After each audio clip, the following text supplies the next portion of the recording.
Bismillahirrahmanirrahim. Assalamu alaikum dear students. Welcome to the online lecture on MATLAB simulations of nonlinear control systems. Today we are going to continue our discussion on formulas for data-driven control. We have already discussed this in the first part of the video. If you have not watched it already, I recommend that you watch the first part of this discussion on data-driven control and then come to this video. Okay, in the last video we discussed the stabilization and optimality, and in this video we are going to discuss the robustness and the extension of the data-driven control techniques for nonlinear systems. So just to do a quick review of what we have discussed so far, there are some introduction and preliminary formulations in this paper that I'm not going to go through. I've briefly discussed that in the previous lecture. So there are some data-based system representations. This condition is very important, that rank of input. So you generate random input data, and based on that you generate the state trajectory. So number of input data points should be enough that this rank condition is achieved, and in order for that to be enough, all you need is the number of data points to be greater than or equal to m plus 1 times n plus m. So m is the number of inputs in the system and n is the number of states in the system. So and t is the number of data points, like the time instants at which you randomly apply the input. So the whole concept of data-driven control is that you randomly apply some input to the system and calculate the state trajectory, and based on that you basically design the control for the system. So that is why it is data-driven control. So last time what we had is we discussed this section, data driven. Let's see, where is it?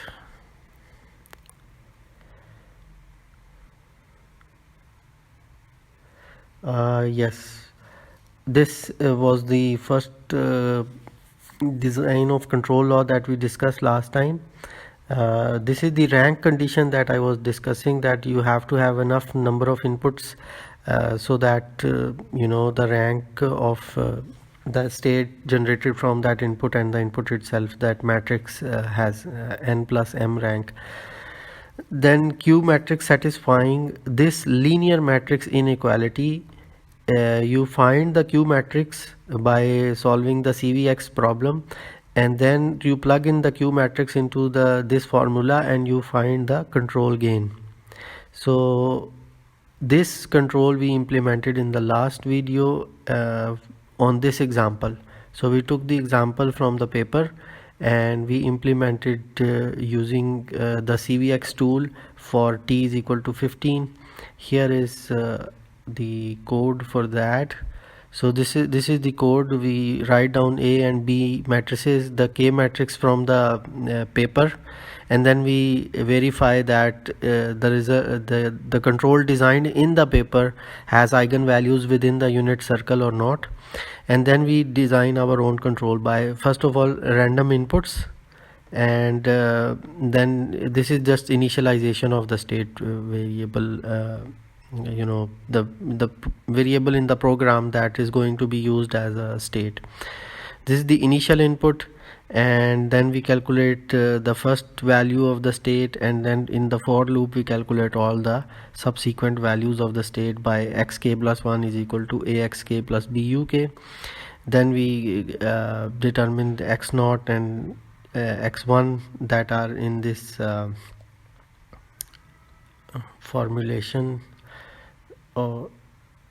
Here this is x0 and this is x1.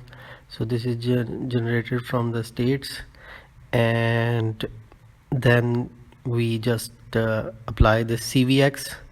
CVX is developed by Professor Boyd and his research team. Variable So in a variable in our CVX is q, which is a 15,4 matrix. So size of the q will always be, the number of rows in the size of the q will be equal to number of data points, and number of columns in the size of the q will be equal to number of states. So in this example we have 4 states and we are taking 15 data points. So 15, these are the 14 of the random inputs using the rand function, and this is the first one, the 15th one. So based on those 15 random inputs, and the initial state of the state vector is also random. So the CVX program is just a couple of lines. One line we define the variable, and in the second line we define the linear matrix inequality that is given in the paper, this equation 15. And then what happens is that then once we have calculated the gain, we verify that the absolute of eigenvalues of a plus bk, which is the closed loop system with our calculated gain, it has all the eigenvalues within the unit circle. If I run this program, what happens is we can see the results here. So these are the eigenvalues from the control design of the paper, and then here CVX is running, and once CVX is completed, this is very important, the status should be the problem is solved, linear matrix inequality is solved, and the gains are calculated, and these are the eigenvalues. You can see that all 4 eigenvalues have absolute like magnitude of eigenvalues is less than 1, which means that the closed loop system is asymptotically stable. So this is what we did last time, and similarly we went to the next section as well, linear quadratic regulation. So we also did the linear quadratic regulation in the previous video, where the linear matrix inequality that we have to solve involves this P matrix. Let me see. So here are the Q and R matrices, and let me go to the theorem. Yes, this is the theorem. So in this problem, we just have to minimize the trace of this qx x naught q, where this qx is the weighting matrix, and R is also the weighting matrix in LQR, and then this is the control law. Q is equal to U times Q times x0 Q whole inverse, and then these are the linear matrix inequalities that have to be satisfied for LQR to be designed. And then this is the numerical example again, the batch reactor, same A and B matrices. We did that last time, and here is the code for that. If you look at that, we similarly it is very similar to this code. We define A, B and K matrices, then we check the results of the paper, and then we design our own control. And the only difference is that in the there are two differences. First, we define the Q and R matrices, which are the weighting matrices of LQR. Then we have, instead of one variable, we have two variables in the problem, and then we minimize this trace that is given in the paper, subject to these two linear matrix inequalities. So we run this code. This is again from the last lecture, and you can see here that okay, it is solved already, so I will run it again. Okay, yes, so this is solved, and all eigenvalues are again in the within the unit circle. So these are the results from the previous video. Okay, so next we continue along the same lines, and so if you look at this paper, So we have done up to this theorem 4. We have implemented theorem 4 on this example, and next we go on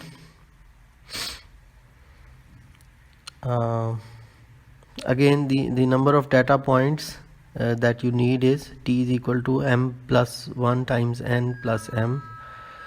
So if in our previous example there were 4 state variables and 2 control variables, so 4 plus 2 is 6. So if you like 2 plus 1 3 times 4 is 12, and 12 plus 2 is 14, and we took 15 data points which satisfies this condition. So next we are going to do robustness, noise, corrupted data, and nonlinear systems.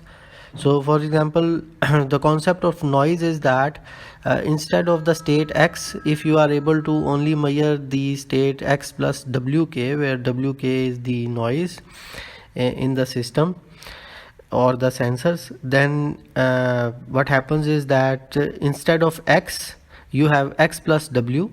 So we had x0 and x1 in our previous formulations. In this formulation, the only thing that is going to change is that instead of x we will have z, which is x plus noise, and instead of x1 we will have z1, which is x1 plus noise. So noise is generated randomly using the rand command, and in order to design the controller, you just have to solve this linear matrix inequality.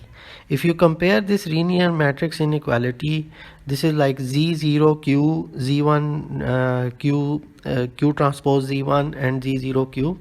And if you compare this with the initial control that we discussed in this paper, which is I think it's equation 15 here.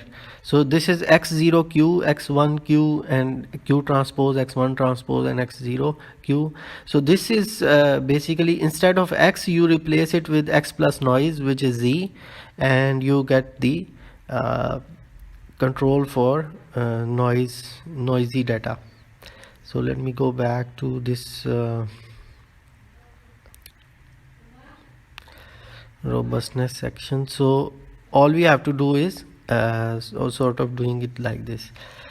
So we go back here to the code, and this is the code. I have already written it. So A, B matrices are the same as in the previous video and the previous two examples. This K is from this K is coming from, so if you look at this paper, so they have proposed a variation of this. So this is the linear matrix inequality you have to solve for designing controller for noisy data, but in this paper they have proposed a slight variation of 34. So equation 34 is what you can do to design the controller for noisy data, and 35 is a variation of 34. And this variation, as the authors of the paper claim, that this variation allows for quantifying the noise up to which the controller will work. So this is the theorem of the controller, that suppose that assumption 1 and 2 hold, and then you have q and alpha, which are solution to 35. Basically you can also solve 34 for getting this same q matrix. The difference is that you will have you will not be working with any alpha, where alpha is basically the measure of the noise level, which is tolerable, which is guaranteed to be tolerable. Okay, so what we do is, like as we did before, use the random input, and all of this is same. These are the new this is the new situation, that we define the random noise, and this is because we have to define the noise between minus 0.01 and plus 0.01. As if you go down to the example in the paper, this is the illustrative example. So random sequence of noise is between minus 0.01 and plus 0.01. In order to do that, you have to define the noise in this manner. So lower limit plus difference between lower and upper limit times rand command and the size of the matrix. We have 4 state variables and 15 data points, so that is how the size is defined. So W0, W1, these are the new, and then in the end we calculate x0 as before, but then we calculate z0 as x0 plus w0 and z1 as x1 plus w1, and then in the CVX we just use this one linear matrix inequality, and then we calculate the gain. So let me show you how this works. So just clear the previous results and then we run it, and then this is very important, the problem is solved and this is the results. So eigenvalues are all within the unit circle, so our designed controller works, and this is the working of the controller of the presented in the paper. So this one, so this controller also works and our proposed. So if I run this file again, the controller will not be the same and the eigenvalues will not be the same, but it will still be within the, so I run it again and the eigenvalues are different now, but still in the unit circle. Why are the eigenvalues different every time? Because every time the random noise that is picked up by generated by MATLAB is different, the random input generated by MATLAB is different, so the gain will be different and the eigenvalues will be different. So this you have to keep in mind, because we are generating new random data every time, but this is guaranteed that no matter how many times we run it, the guarantee is that all the eigenvalues will be within the unit circle. Okay. So this was the noisy data, and then you can basically go further in this paper. If you go further, then there is a stabilization of nonlinear system. So the way this paper discusses the stabilization of nonlinear systems is that you linearize the systems and you apply the control to the linearization of the nonlinear system, which is sort of like working again with the linear systems.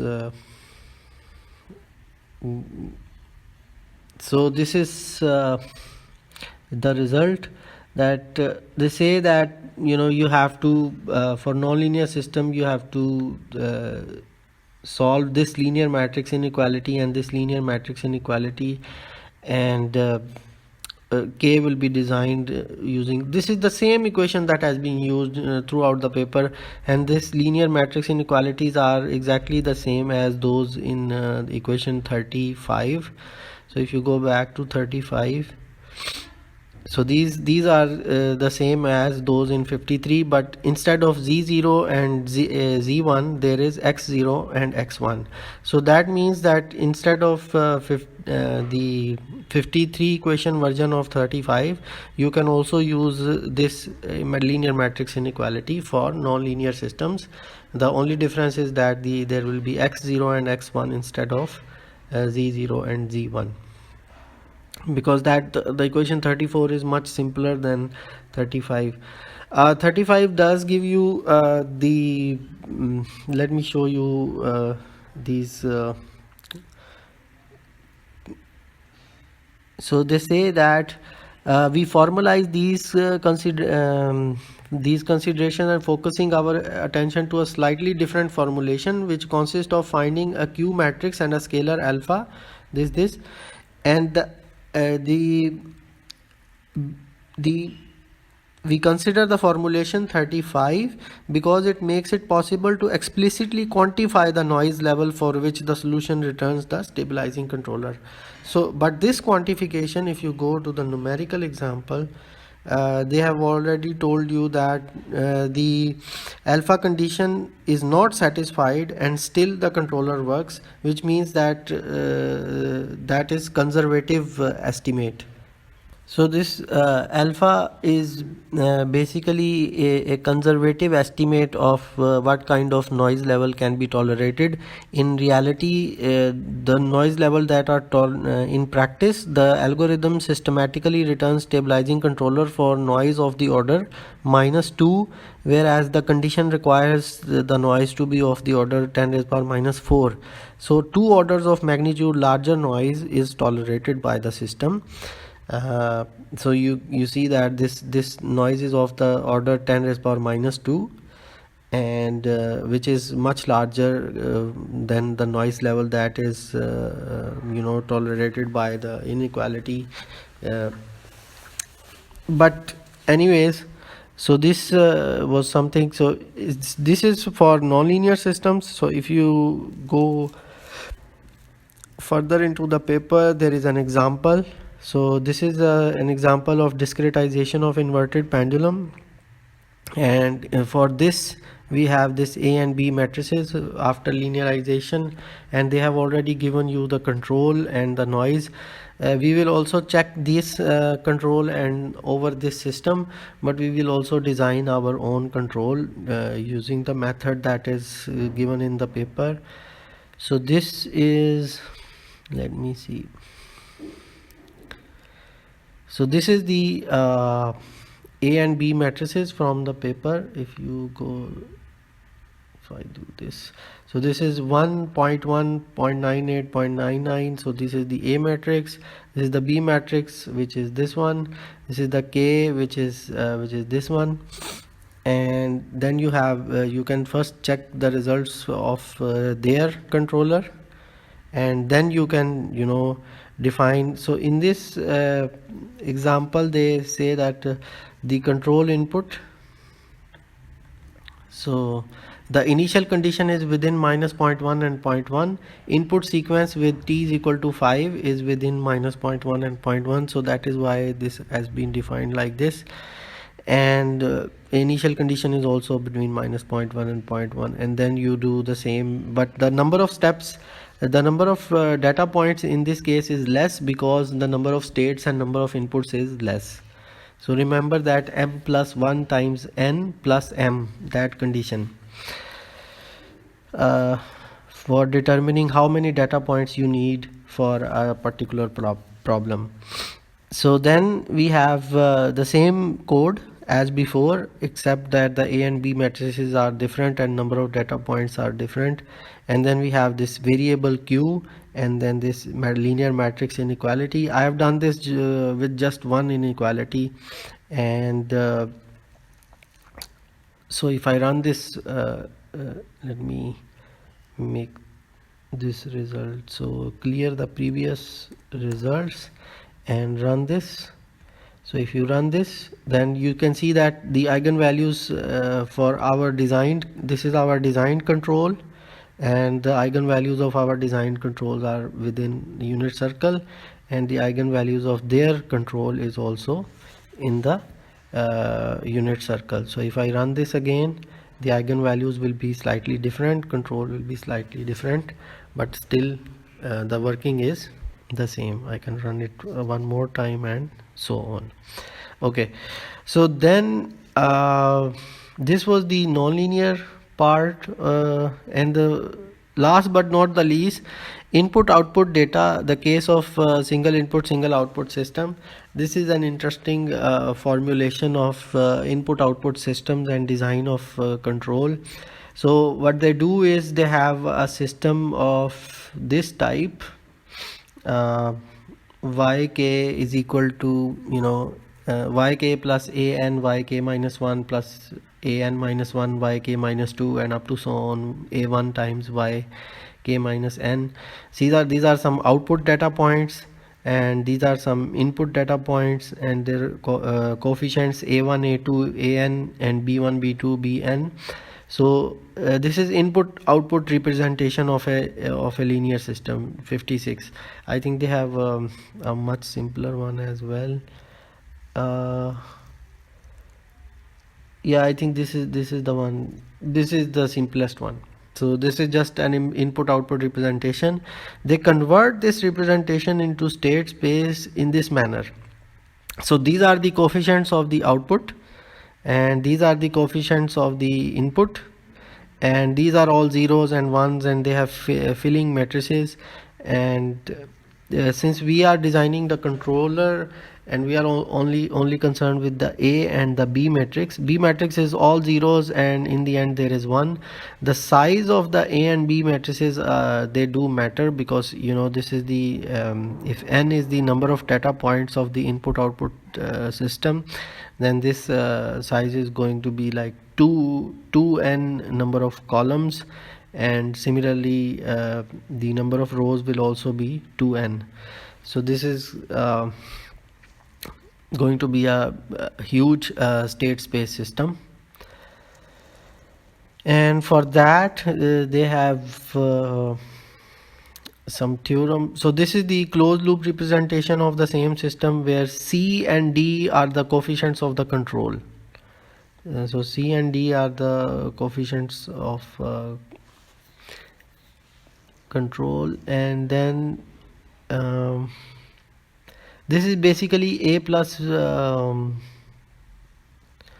me see if they have explicitly represented it somewhere. If I find it, I will point that out. But here is the situation.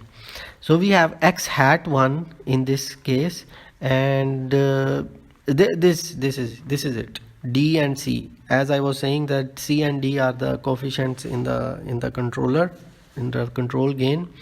So the theorem says that you know, you have such and such a representation of the system. The input output system has a state space representation, and then you can design this gain K by solving this linear matrix inequality. So if you notice that this is the same linear matrix inequality that we have been dealing with throughout this paper, and this is the same equation for control gain design that we have been dealing with throughout this paper. Nothing is new, nothing is different.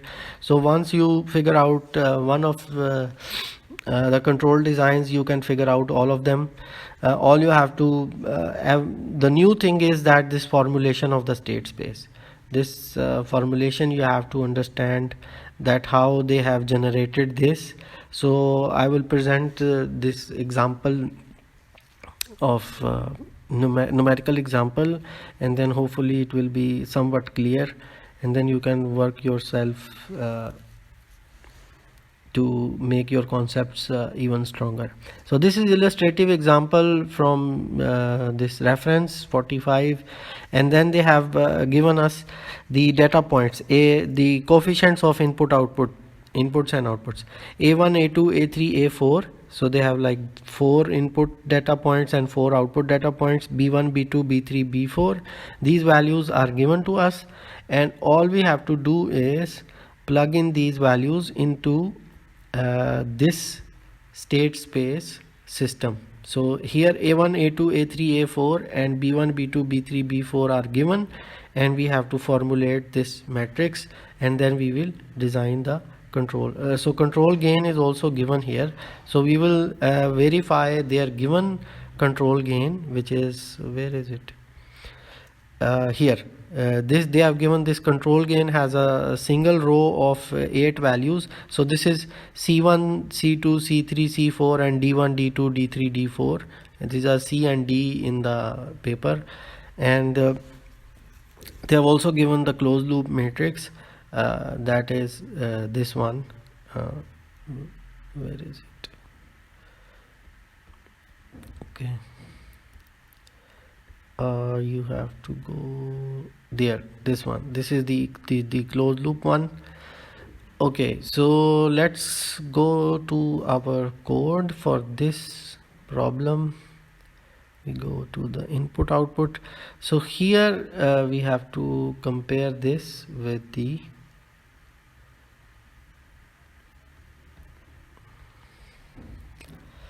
this. So we have to create this matrix from given values of A1, A2, A3 and A4. Okay, let's do this. So here I have created, first of all, A is given, this is A1, A2, A3, A4, the 4 values given in the paper, and from that I formulate this small Q matrix, which is 0, 1, 0, 0. So I have formulated this, the upper three rows of upper three half rows of this matrix, 0, 1, 0, 0, 0, 0, 1, 0 and 0, 0, 0, 1, and then I generated Q and minus A. So Q and minus A is this part, so only this 1/4 of this A matrix. So this is 1/4. Then there is B, that the data for B is given in the paper, B1, B2, B3, B4, and then I created BZ, which is basically this second quarter of this A matrix, and then I create this QZ, which is basically, this is the third quarter. So QZ is Q and 0 zeros, so that means that this is the fourth quarter. And then yes, this is the fourth quarter. So QZ, this QZ is this Q matrix, this one, and it has zeros underneath. So this is the fourth quarter of A matrix, and the third quarter of A matrix is this one, zeros of 4 cross 4. So these are the 4 quarters of A matrix: AQ, BZ, zeros and QZ. So based on those 4 quarters we generate the A matrix, and then the B matrix is all zeros, and in the end there is 1. So this is zeros of 7 cross 1, and in the end there is 1. So these are the A and B matrices. This gain K is given to us, and then we have also we can also check that whether this gain works on this 8x8 system. So why is this system 8x8? Because this state space formulation tells us that if you have n data points, then the size of the A matrix will be 2n cross 2n. So here n is 4, so we have 8 cross 8. And then we have this input. We in this input output control, we take the number of let me see, they have given the value of t as well.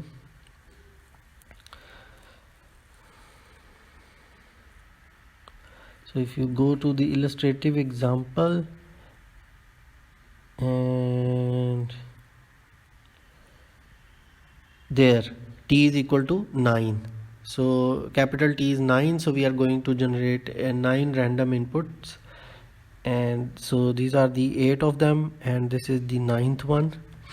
And then we do, this is the same code that has been used in the previous files, and this is the CVX.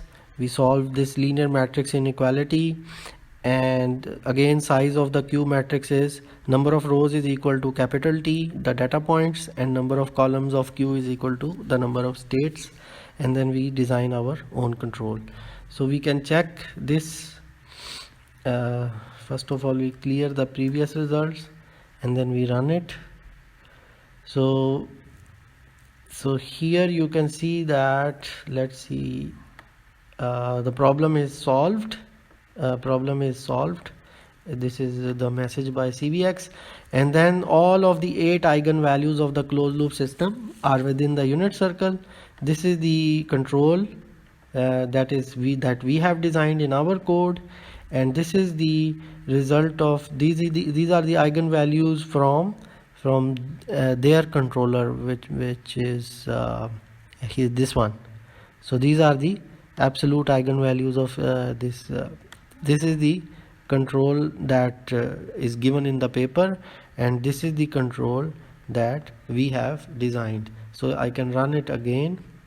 So if I run it again, then again these eigenvalues are different, but all of them are within the unit circle, and the control is designed, and well, this is not going to change, so this is going to be the same. These are the results from the previous iteration. I can clear these results and run this one more time, and you can see here that again we have the asymptotically stable closed loop system. So this completes and concludes my discussion on the data driven control. I hope that these lectures are useful for you. These lectures are not meant to discuss the research papers in full details, but this is a very focused discussion only related to the numerical results presented in the paper. So we reproduce the numerical results. I highly recommend that you read the paper in full detail in order to fully understand the concepts underneath. And then once you understand the concepts, you know how to practically implement them in MATLAB. So thank you very much, and we'll see you in the next video.